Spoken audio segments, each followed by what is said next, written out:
Muy bien, ahí está. Bueno, ahí tienen 3 textos. El mismo pasaje en diferentes versiones. Uno está, el de arriba en la NTV, el otro en la NBI, y el que está ahí abajo de todo es en la Reina Valera 60. Quiero que lo leamos.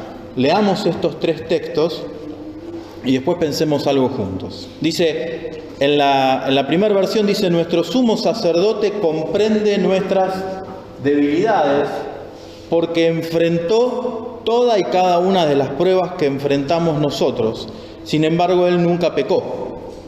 En la otra versión dice, porque no tenemos un sumo sacerdote incapaz de compadecerse de nuestras debilidades, sino uno que ha sido tentado en todo de la misma manera que nosotros, aunque sin pecado.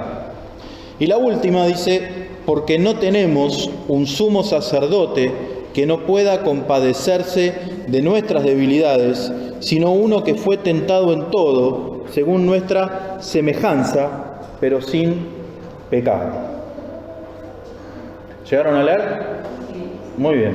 Les hago la pregunta de esta mañana.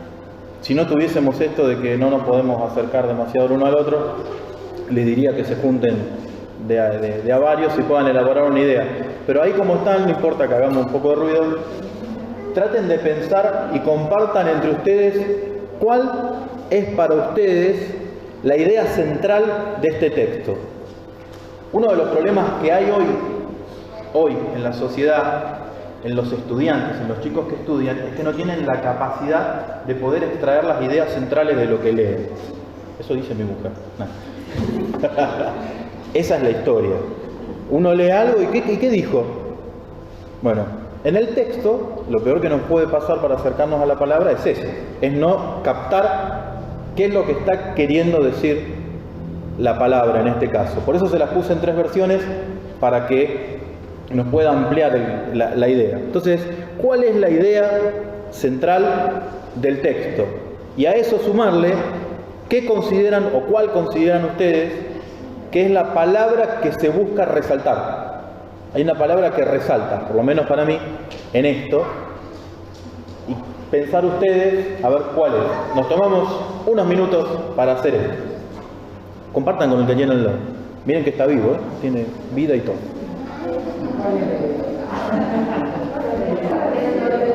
Muy bien.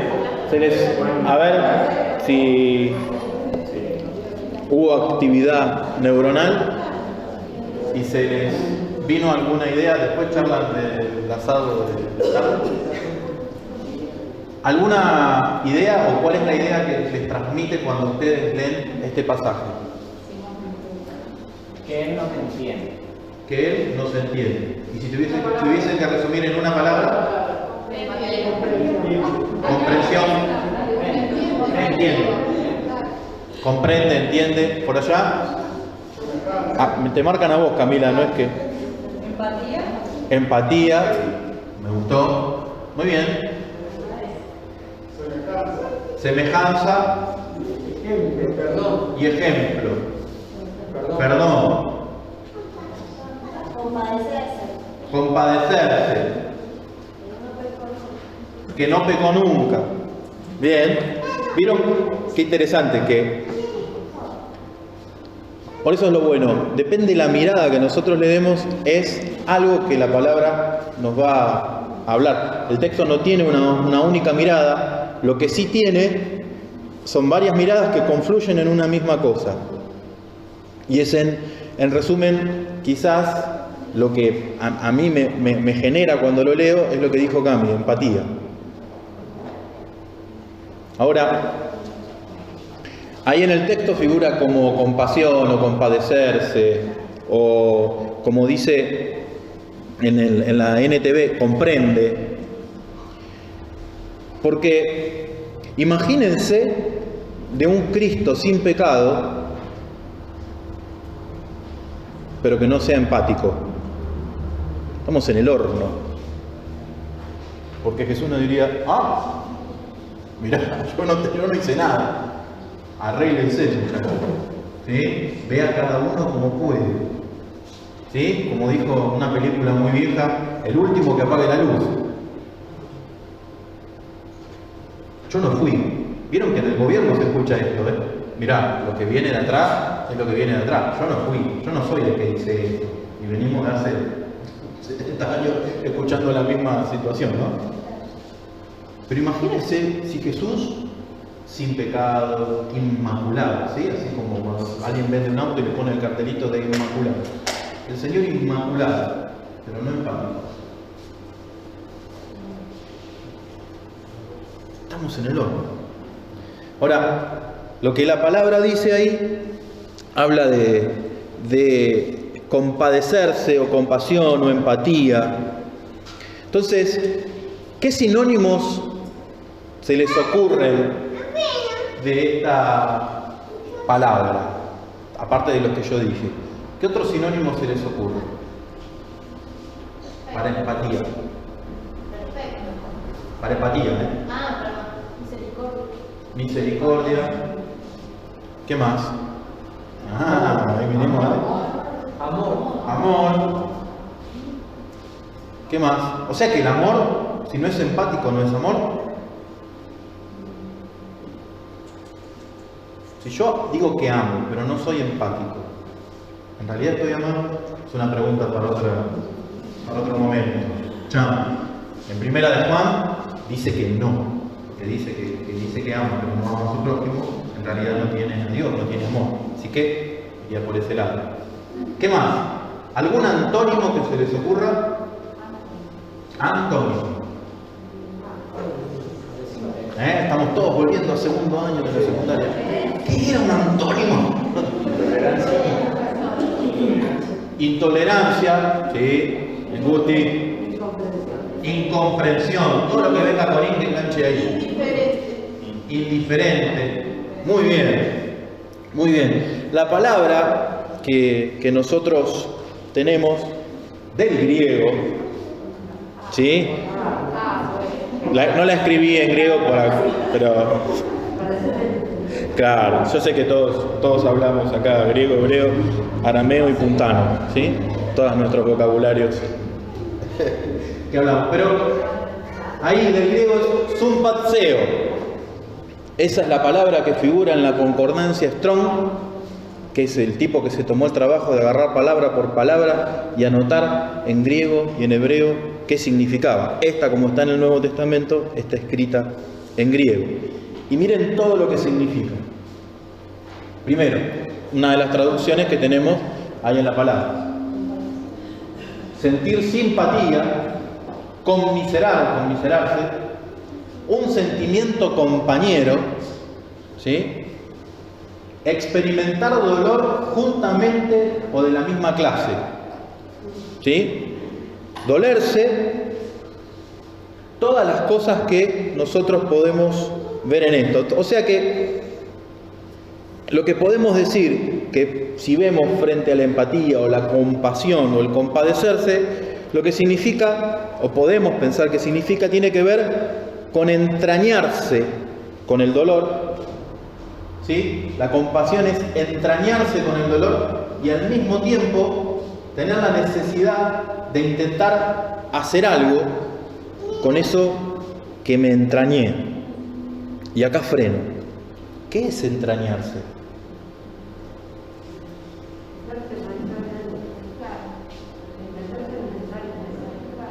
Exacto, pero ¿alguna vez al rendir un examen? Yo me acuerdo de la primera vez que la vi a Carolina en la iglesia y me pasó eso, hasta que me enteré que era la hija del pastor y ahí me pasó eso pero en otro sentido. Dije, voy otra vez a salir. Pero cuando la vi se me generó todo un montón de cosas. Estoy hablando del pasado, no quiere decir que no siga sucediendo.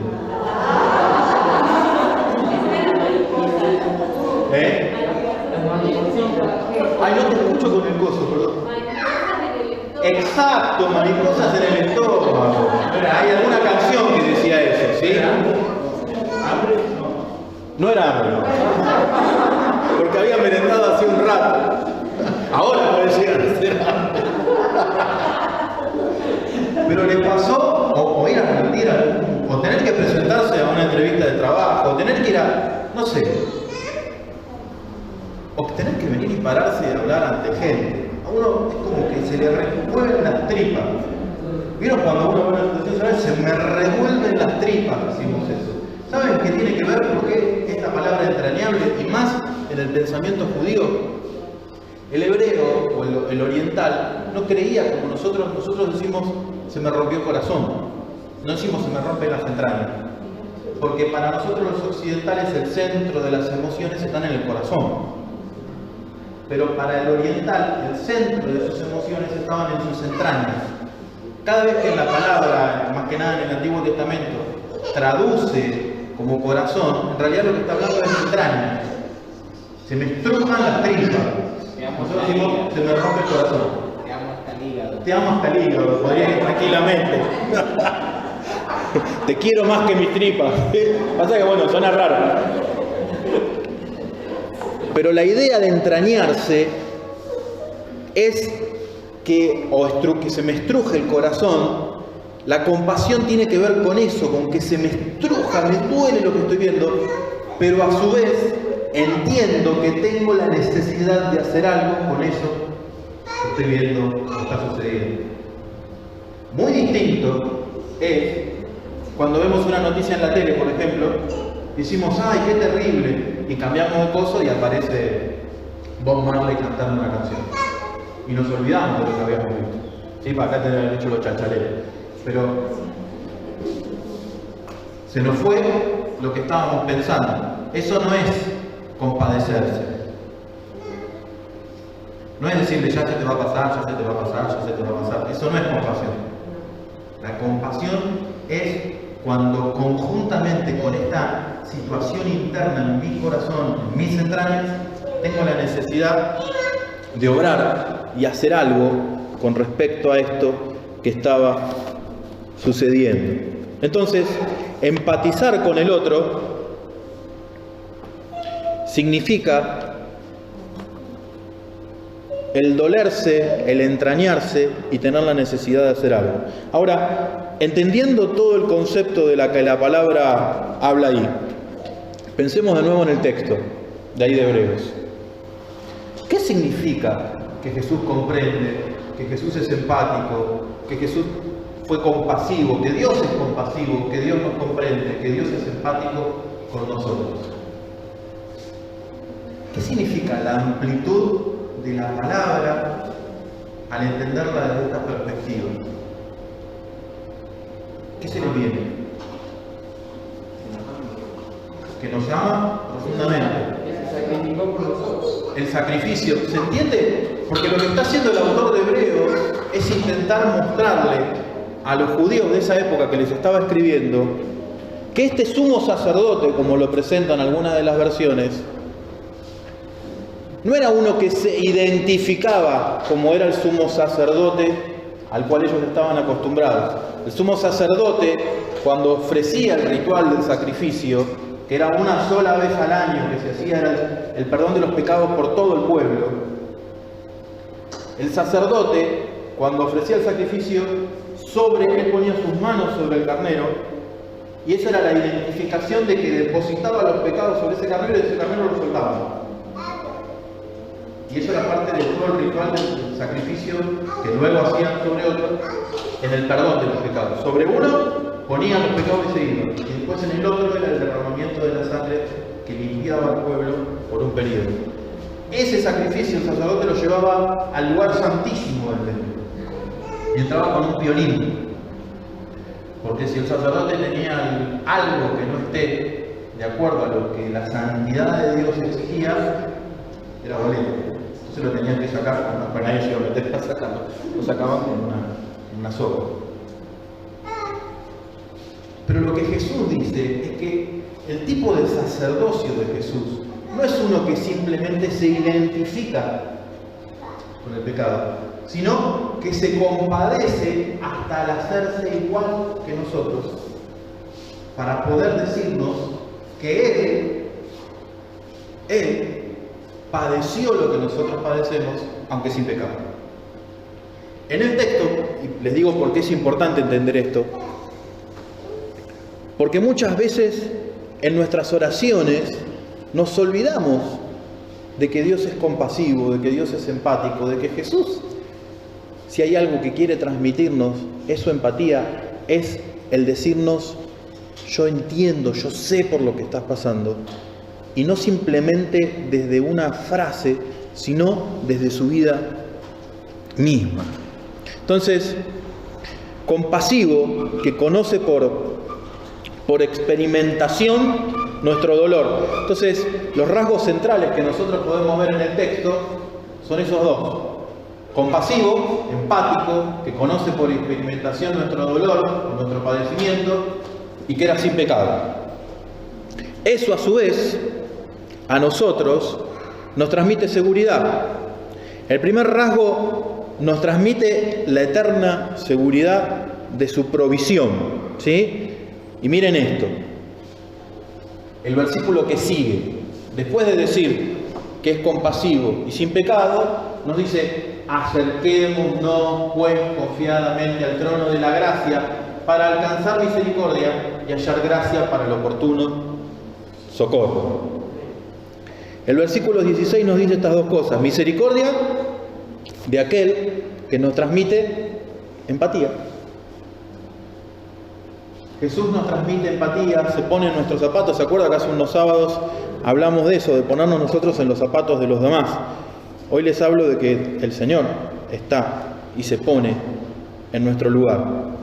Y el otro punto es la gracia de aquel que sin pecado nos la puede dar, porque si no, no se podría. Porque la gracia lo que hace es a nosotros ponernos en un lugar en el cual no podríamos llegar. La capacidad que tiene Jesús de hacer eso es que Él sí está en ese lugar. Es como, para que lo entendamos gráficamente, que el Señor nos suba de un salto a lo más alto de un edificio. Nosotros no podíamos hacer eso, pero Él sí. La misericordia de Dios es la que a nosotros nos da la capacidad de mantenernos luego allá arriba. La gracia nos pone en ese lugar y la misericordia nos mantiene en ese lugar. Entonces, cuando nosotros vemos esto, entendemos que la verdadera empatía es el sentimiento de participar realmente en el sufrimiento del otro. Como por ejemplo, no está acá, no lo voy a poner al texto, pero en Filipenses, capítulo 2, versículos 5 al 11, nos hace el relato conocido, que es un himno que el apóstol Pablo agarró para explicar lo que Jesús hizo, siendo en forma de Dios. No se quedó ahí donde estaba, sino que se compadeció de nosotros y tomó forma de siervo, humillándose hasta lo más bajo y forma de cruz, para rescatarnos a nosotros. Por lo cual, Dios lo exaltó al lugar más alto. Hay varios ejemplos de empatía en la Biblia. Y si hay algo que tenemos que ver nosotros, es que Jesús, mientras estuvo en la tierra, siempre fue sensible a las situaciones difíciles de los demás.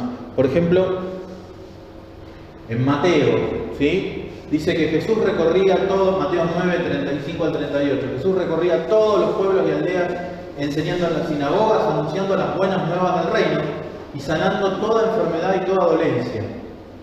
Al ver a las multitudes, tuvo compasión de ellas. ¿Por qué? Porque las vio agobiadas y desamparadas, como ovejas sin pastor. Y ahí dijo una frase que se usa mucho en eventos que tienen que ver con las misiones.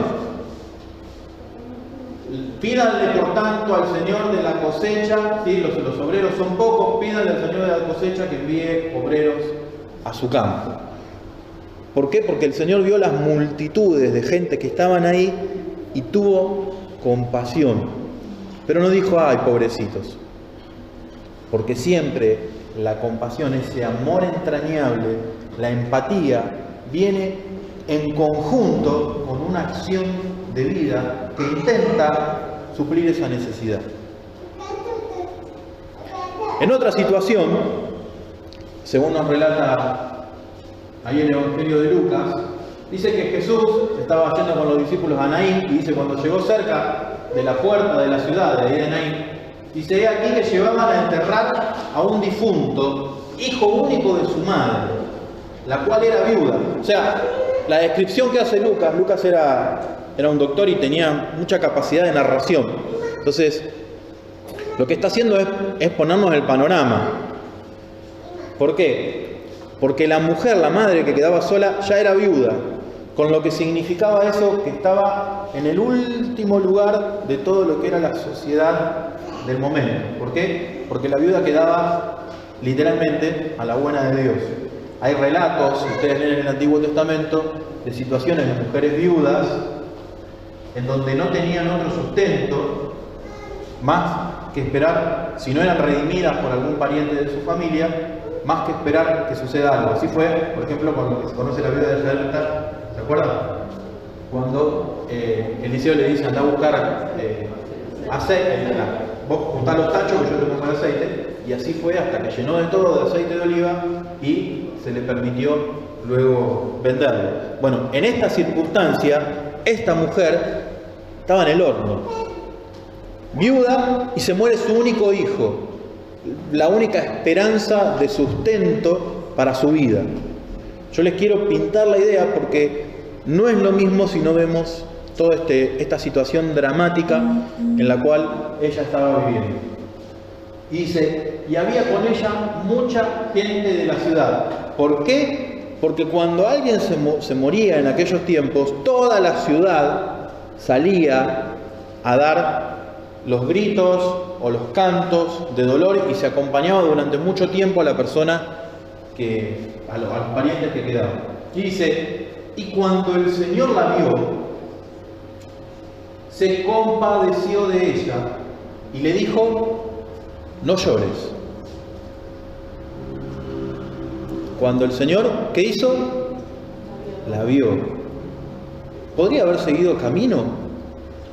Sí. ¿Podría haber hecho como que no la vio? Sí. ¿Cuántos, no? A veces en el bondi, en el colectivo, en algún lado, que sube alguien, ¿no? Yo me acuerdo, en el colectivo, cuando subía alguien que necesitaba los primeros asientos, era como que entraba con un somnífero para el resto, ¿no? Entonces ponía un pie y a mí, yo que soy medio justiciero, me encantaba. Y, señor, ¿le podría dar el lugar? ¿No? Y miraba como diciendo, no lo vi, perdón. ¿No? Nos pasa. Muchas veces hacemos como que no vemos. Pero el Señor vio y se compadeció al instante. Porque si hay algo, hay una característica hermosa. Jesús es su empatía. Y le dijo, no llores. Muy loco. ¿Cómo no voy a llorar? Sí, se murió mi hijo. Pero el Señor le dijo, no llores. E inmediatamente se acercó y tocó, ¿qué tocó? El féretro. Nosotros lo leemos, tocó el cajón.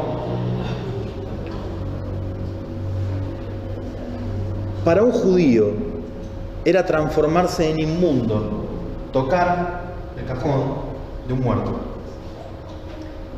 Sacrilegio. Es más, los fariseos que andaban por ahí cerca se deben haber arrancado los pelos, la vestidura y todo lo que se imaginen.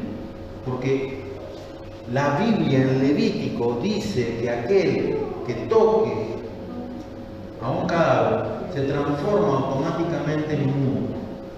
Ahora, ¿por qué la palabra decía eso?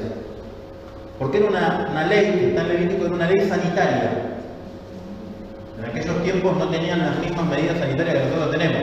Entonces, en la descomposición de un cuerpo, y estaban 7 días generalmente en proceso de esto, tenía lógica el que nadie toque. Por eso se declaraba inmundo. Por eso a la persona que se le declaraba inmunda, 7 días tenía que estar fuera del resto del pueblo para descontaminarse. Una especie de cuarentena de la época.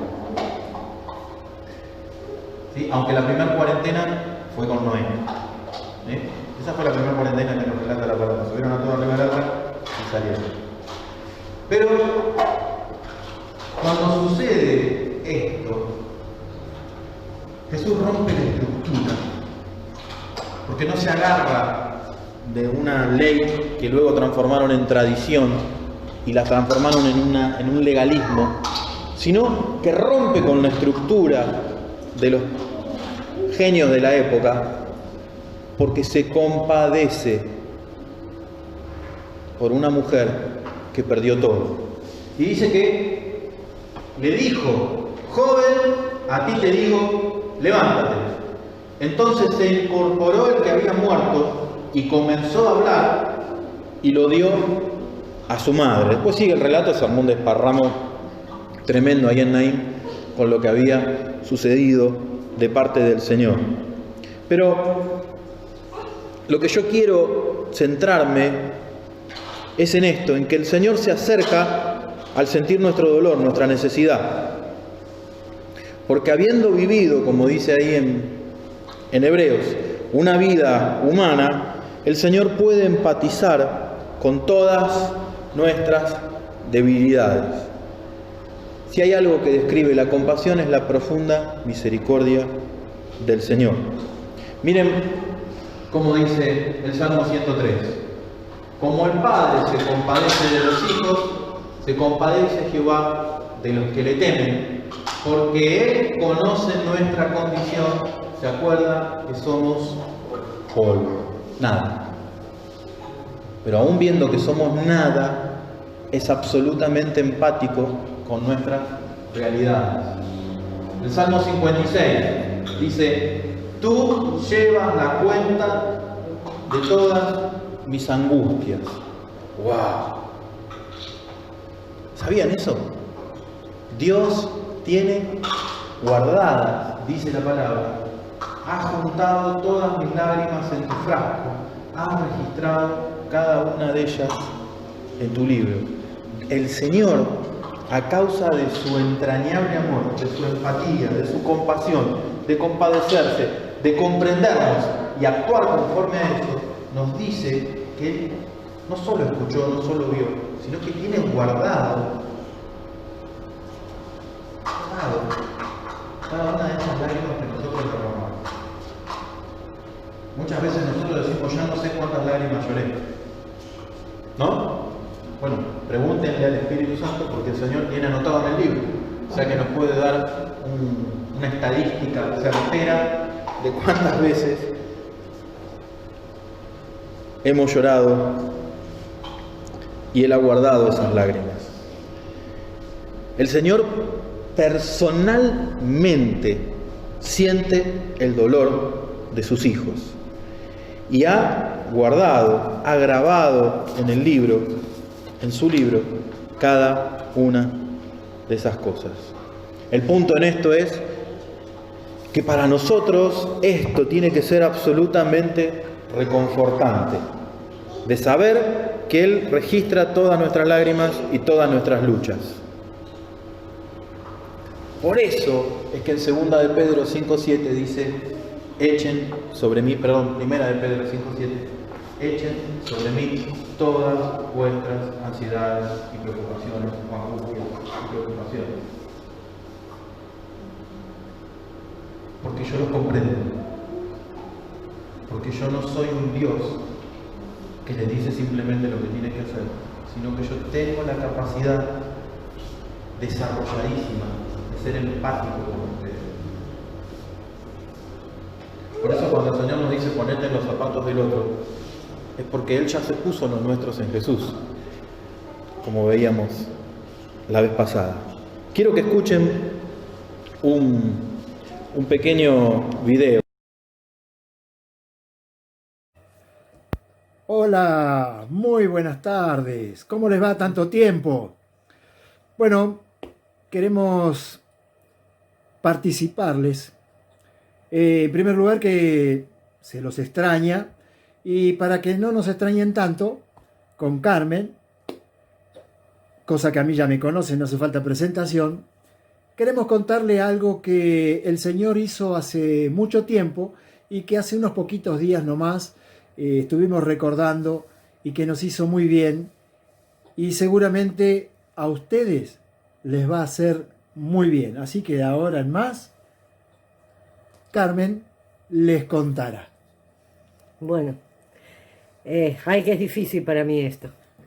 Bueno, les cuento que alrededor del año 90 estábamos en Paso del Rey, Buenos Aires. en Buenos Aires, y organizamos con los maestros de la escuela dominical una fiesta del Día del Niño. En un principio la fiesta del Día del Niño iba a ser para los hijos de los miembros de la iglesia, pero por el contexto social donde se movía la iglesia, decidimos abrir las puertas y hacer una fiesta. Para esto los maestros, los pastores, salimos a pedir donaciones de juguetes, cosas para darle a los chicos una vez que terminara la fiesta. Bueno, todo bárbaro. Teníamos nuestra bolsa con juguetes, para nenes y para nenas, diferenciado porque había muñecas, había juegos didácticos, había de todo un poco. Teníamos todo en una bolsa preparado. Fue el Día del Niño, hicimos una tremenda fiesta, pero no contábamos con que iban a venir hermanitos, amiguitos. Abrir las puertas significaba chicos del barrio. Cuando los maestros se ponen a contar los chicos, eran 100 chicos. Fuimos a contar los juguetes y eran 30 juguetes. O sea, teníamos 30 juguetes y faltaban 70 juguetes. Eso causó un revuelo tremendo en nosotros. Entonces, bueno, nos pusimos a orar y que el Señor decidiera qué hacíamos. Entregarle a los de la iglesia después del culto, entregar a una parte, no entregar. Bueno, nos juntamos con los maestros, oramos y dijimos, bueno, vamos a entregar juguetes. Los nenes que quedan sin juguetes, les decimos que vengan la semana que viene, esto era un domingo, que vengan el próximo día de culto, el martes. Bueno, y como para no dejar a los chicos sin nada irse. Karina y Horacio fueron los encargados de repartir los juguetes. Formamos a los chicos y cada vez que se metía la mano en la bolsa salía un juguete. Se metía la mano en la bolsa y salía un juguete. Llegamos a los 100 chicos y cuando terminamos con el último chico, la bolsa estaba vacía. No le faltó el juguete a ninguno. No faltó el juguete. Cada uno de los juguetes se multiplicó por 2, por 3. Y hoy, hablando con Horacio, uno de los maestros, me decía algo muy importante. Me dice, esto que nos pasó, que recordábamos esto que nos pasó fue por nosotros. Porque el Señor ya tenía planeado y arreglado todo, pero fue por nosotros. Porque en un momento dudamos de qué hacer, cuando Él ya tenía todo listo. Nada más, yo por mi parte les quiero compartir este testimonio. Nada más. Gracias. Por lo visto, en lo que a nosotros respecta, estamos bastante acostumbrados a las travesuras del Señor. Nunca pedimos, o muy pocas veces pedimos para nosotros mismos. Siempre hemos pedido para los demás. Y cuando es de acuerdo a la necesidad, es allí cuando el Señor obra. Es allí cuando Él responde. Y solo movemos nuestra fe y nuestra confianza en Él. Espero que esto les haya gustado y sobre todas las cosas que les sirva en los momentos difíciles para aferrarse mucho más a las vestiduras del Señor. Sean grandemente bendecidos y ahora nos van a extrañar un poquito menos. Saludos, muchas bendiciones.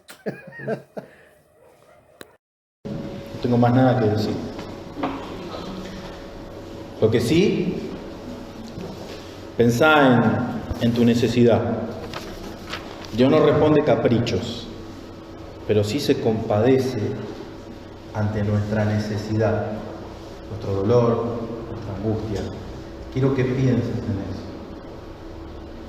porque quiero invocar ese carácter compasivo del Señor, para que en esa empatía de misericordia toque nuestras vidas. Lo hizo un montón de veces, y el relato que nos compartían Recién Néstor y Carmen nos muestra que lo sigue haciendo. Así que oremos con confianza. Padre, amado Señor, empezamos diciéndote gracias. Gracias por la seguridad que nos das de que conoces profundamente nuestros dolores, nuestras angustias, conoces nuestra condición, nuestras necesidades. Y nos das también la seguridad, Señor, de que algo estás haciendo con lo que nos pasa. Señor, así como a la mujer que había perdido a su hijo, no se le ocurrió salir a decir, Señor, ten compasión de mí, como sí sucedió en otros, sino simplemente estaba desbordada de dolor y no le salía otra cosa que llorar. Señor, quizás hoy a nosotros no nos sale el decir tener compasión, pero yo quiero invocar tu gracia, tu bondad, Señor, sabiendo que así como vos viste a esa mujer, nos ves a nosotros, ves nuestra condición absolutamente limitada frente a las cosas que nos tocan vivir. Yo quiero pedirte, Señor, que como le dijiste a ella, hoy nos digas a nosotros, no llores más por esto. Y que en ese poder absoluto que vos tenés, que ninguno de nosotros maneja, porque es tu poder, es tu autoridad, y vos sos quien lo da según te parece. Señor, yo quiero invocar sobre nuestras vidas ese poder, para que conforme a tu voluntad, Señor, vos lo impartas de acuerdo a nuestras necesidades y de acuerdo a tus propósitos. Señor, no es necesario que yo te grite para que vos sepas lo que tenés que hacer. No es necesario que yo haga un escándalo y repita frases para que vos sepas lo que tenés que hacer.